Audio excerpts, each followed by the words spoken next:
आइए अब त्रिभुज के रिलेशन को देखते हैं। ठीक है, त्रिभुज के रिलेशन को देखेंगे।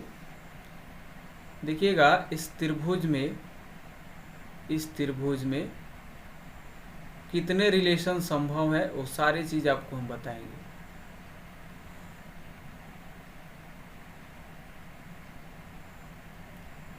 ठीक है, जितना रिलेशन होता है वो सारी चीज हम यहाँ पे क्लियर करेंगे आपको।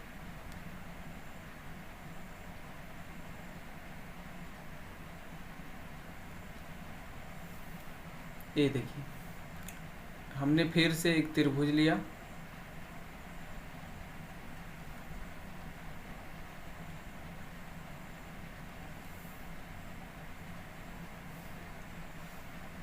इसका नाम दिया हमने ABC। ठीक है, चलिए तो यहाँ पे अगर हम थीटा मान लेते हैं, चलिए आपको रिलेशन निकालने का तरीका बताते हैं। ये हो गया आपका H और थीटा के सामने क्या हो गया P और इधर B हो गया।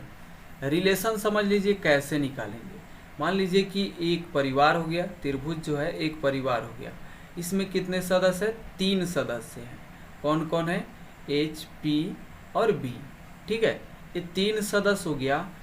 तो आपको अच्छी तरह से पता है कि घर में रहने वाले सभी सदस्यों के बीच एक रिलेशन होता है, जैसे भाई बहन का, बहन भाई का, माता पिता का, ऐसे रिलेशन होता है। ठीक है, एक सीधा रिलेशन होता है, एक दूसरा उल्टा रिलेशन होता है। भाई बहन को बहन कहा तो बहन भाई को भाई कहेगा, इस तरह से रिलेशन होता है। दो व्यक्ति के बीच कितने रिलेशन? तो 2 रिलेशन हो जाएंगे। ठीक है, ये समझिए। तो हम लोगों ने यहाँ पे रिलेशन जो निकालेंगे P का H के साथ, फिर B का H के साथ, इस तरह से कितने रिलेशन हो गए? 2 रिलेशन। फिर एक और रिलेशन किसके बीच होगा? तो P और B के बीच रिलेशन हो गया। सीधा रिलेशन आपको कितना मिला? तो 3 रिलेशन मिला। बात को समझिएगा, हम रटाते नहीं समझाते हैं। आपको कितने रिलेशन मिला? 3 रिलेशन। सोचिए कि अगर एक भाई अपने बहन को क्या कहते हैं? बहन कहता है। ठीक है, अगर भाई बहन कहा तो बहन क्या कहेगी? भाई कहेगा। देखिए, एक सीधा रिलेशन, एक उल्टा रिलेशन। कितने रिलेशन हुआ? तो जितने व्यक्ति उतने रिलेशन। ठीक है, तो यहाँ से आपको जो है क्या करना है?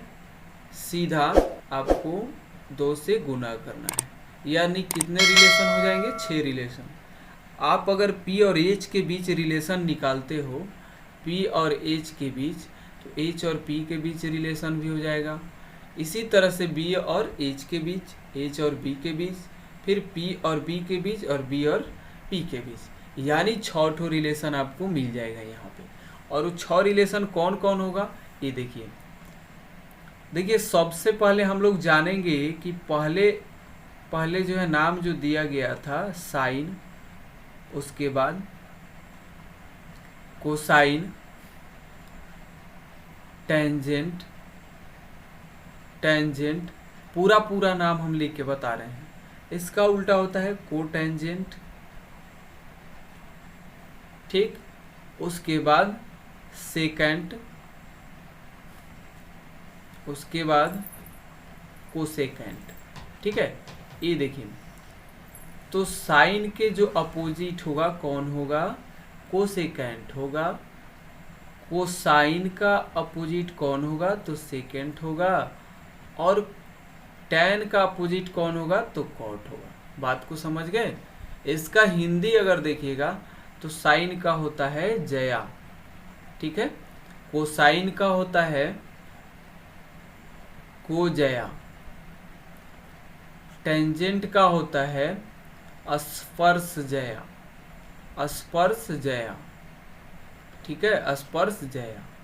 को टेंजेंट तो व्यू स्पर्श जया। व्यू का मतलब होता है उल्टा। ठीक है, व्युत्कर्मानुपाती या व्युत्कर्म। व्यू स्पर्श जया। सेकंड का मतलब हो गया व्यू को जया। ठीक है, व्यू को जया। कोसेकेंड का मतलब हुआ व्यू जया। ठीक है, सब में व्यू लगा देंगे, यानी इसका मतलब हो जाएगा कि उल्टा है। ठीक है, बात समझ में आया? अब इतना कौन याद रखेगा, बड़ी मुश्किल हो गया कि इतना कैसे याद रखा जाए। तो देखिए अब इसका जो है शॉर्ट रूप बना दिया गया ताकि बच्चे आसानी से इसको याद रखें। चलिए तो अब हम आपको बताते हैं कि कैसे जो है क्या शॉर्ट रूप होता है। चलिए तो इसका जो शॉर्ट रूप होगा ये देखिए, साथ ही हम यहाँ पे फॉर्मूला भी बताएंगे।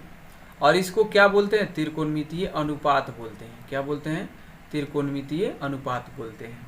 ठीक है, त्रिकोणमितीय अनुपात लिख देते हैं, त्रिकोणमितीय अनुपात, त्रिकोणमितीय अनुपात कहा जाता है इसे।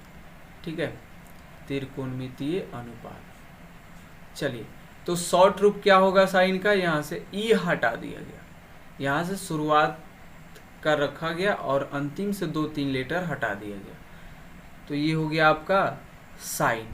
चलिए अब यहाँ से हम कोण ले लेते हैं इसके साथ थीटा, साइन थीटा। साथ ही इसका रिलेशन भी लिखते चलते हैं, साइन थीटा यानी पी और एच में जो संबंध होता है उसे साइन थीटा कहते हैं। ठीक है, तो ये हो जाएगा आपका पी बाई एच। हिंदी में भी अगर लिखना चाहे तो लिख सकते हैं। ठीक है, लंब बटा कर्ण। ठीक है, लंब बटा कर्ण। चलिए उसके बाद बी और एच का रिलेशन निकालेंगे, कॉस थीटा। देखिए इसको भी छोटा कर दिया गया, आई एन ई हटा दिया गया, कॉस थीटा हो गया। अब आसानी से आपको याद होगा बी बाई एच। ठीक है, चलिए हिंदी में लिख देना चाहेंगे तो आधार बटा कर्ण, आधार बटा कर्ण। ठीक है, आधार बटे कर्ण। अगला देखेंगे, अब टेंजेंट का क्या लिख दिया गया, टैन। ठीक है, थीटा लगा लेंगे, यहाँ से भी जी ई एन टी हटा दिया गया। एक किसके बीच रिलेशन है, तो पी और बीच बी के बीच, तो पी बाई बी हो जाएगा, यानी लंब बटा आधार। ठीक है, क्या होगा, लंब बटा आधार। ठीक है, लंब बटे आधार, लंब बटा आधार। चलिए tan के बाद अगर बात करें हम तो इसका उल्टा क्या हो जाएगा, कॉट थीटा। भैया इसका उल्टा पूछा जा रहा है तो उलट दीजिए ना इसको, तो b by P, B by P. ठीक है, b बाई क्या हो जाएगा, p, यानी आधार बटा क्या हो जाएगा, लंब, आधार बटा लंब। चलिए कॉट थीटा के बाद में क्या है, सेकेंट है, तो इसका शॉर्ट रूप क्या हो गया, सेक थीटा। ठीक है, सेक थीटा। तो इसका जो है किसके उल्टा बताया गया है, कॉस के उल्टा, तो इसको उलट दीजिए, एच बाई बी हो गया, एच बाई बी। चलिए बहुत बढ़िया, एच बाई बी यानी कर्ण बट्टा ठीक है, कर्ण बट्टा आधार। ठीक है, कर्ण बट्टा आधार। लास्ट देखेंगे कोसेकेंट, इसमें कैंट हटा दिया गया और कोसेक ए एन टी अंत वाला हटा दिया गया, बचा क्या, कोसेक। ठीक है, कोसेक, ये हो गया आपका कोसेक।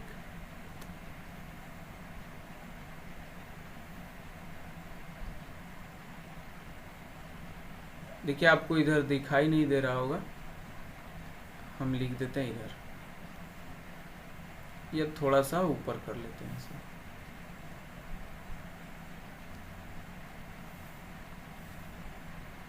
देखिए आप लोग इसका स्क्रीनशॉट लेंगे और अच्छी तरह से नोट्स बनाते चलेंगे ताकि आपको एग्ज़ाम के समय ना खोजना ना पड़े और आसानी से आप ऐसे कार्डबोर्ड पे बना के अपने रूम में भी लगा लेंगे, तो हमेशा देखेंगे तो बार बार देखने से फार्मूला याद हो जाता है। ठीक है, तो कोसेक थीटा का क्या लिखेंगे, इसके उल्टा H by P, H by P, बिल्कुल। चलिए एच बाई पी यानी कर्ण बट्टा लंब। ठीक है, कर्ण बट्टा लंब। चलिए चलिए आशा करते हैं कि आपको ये समझ में ज़रूर आ गया होगा, ठीक है। और इसका स्क्रीनशॉट आप ले लीजिएगा, स्क्रीनशॉट सब कोई ले लेंगे इसका। इतना फार्मूला आप याद रखेंगे, ठीक है, इतना फार्मूला याद करेंगे, फिर अगले वीडियो में जो हम लेकर के आएंगे इससे और रिलेटेड फार्मूला और इस पे जो आधारित प्रश्न होंगे उसका भी हल देखा जाएगा, ठीक है। और पुनः चैप्टर से भी क्वेश्चन किया जाएगा, प्रश्नावली 8.1 से किया जाएगा, ठीक है। तो आप लोग जो है घर पे पढ़ाई करिए, पढ़ते रहिए, ठीक है। चलिए, तो यहीं से हम विदा लेते हैं और फिर मिलते हैं अगली वीडियो में। और अच्छा लगा हो तो आप जो है अपना कर्तव्य ज़रूर निभाएं, हम अपना कर्तव्य निभा रहे हैं। चैनल को सब्सक्राइब करें। तो चलिए यहीं से छोड़ते हैं। जय हिंद, मिलते हैं अगली वीडियो में।